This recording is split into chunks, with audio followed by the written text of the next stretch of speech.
আজকে আমরা জানবো কত মিলি এম্পিয়ার আপনার শরীরের ভিতর দিয়ে কারেন্ট গেলে আপনার কোনো শক অনুভব হবে না। যদি আপনি পুরুষ মানুষ হন তাহলে সেটা ডিসির ক্ষেত্রে হবে 1.0 মিলি এম্পিয়ার। যদি আপনার শরীরের ভিতর দিয়ে যায় তাহলে আপনার কোনো শক অনুভব হবে না।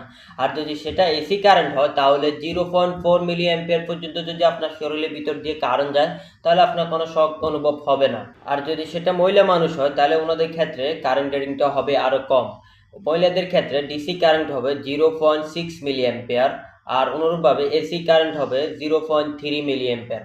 অবশ্যই সেটা আপনাদেরকে মনে রাখতে হবে, এটা হচ্ছে মিলি এম্পিয়ার, কোনো এম্পিয়ার না। যদি এটা 1 এম্পিয়ার যদি হয় তাহলে আপনাদের কোনো বাঁচার চান্স নাই। অবশ্যই এটা মিলি এম্পিয়ারের কথা বলতেছি আমরা, কোনো এম্পিয়ার না।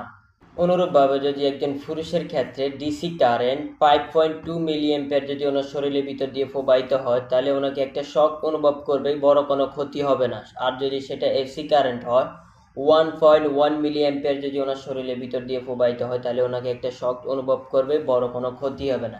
আর যদি সেটা মহিলা হয় তাহলে ওনাদের ক্ষেত্রে কারেন্ট রেটিংটা হবে আরো কম।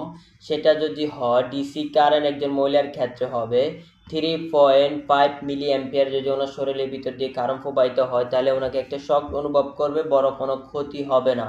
আর সেটা যদি এসি কারেন্ট হয় 0.7 মিলি এম্পিয়ার যদি ওনার শরীরের ভিতর দিয়ে প্রবাহিত হয় তাহলে ওনাকে একটা শক অনুভব করবে, বড় কোনো ক্ষতি হবে না। আরেকটা কথা মনে রাখতে হবে আপনাদেরকে, আমরা এতক্ষণ বলেছি মিলি এম্পিয়ারের কথা, কোনো এম্পিয়ারের কথা না।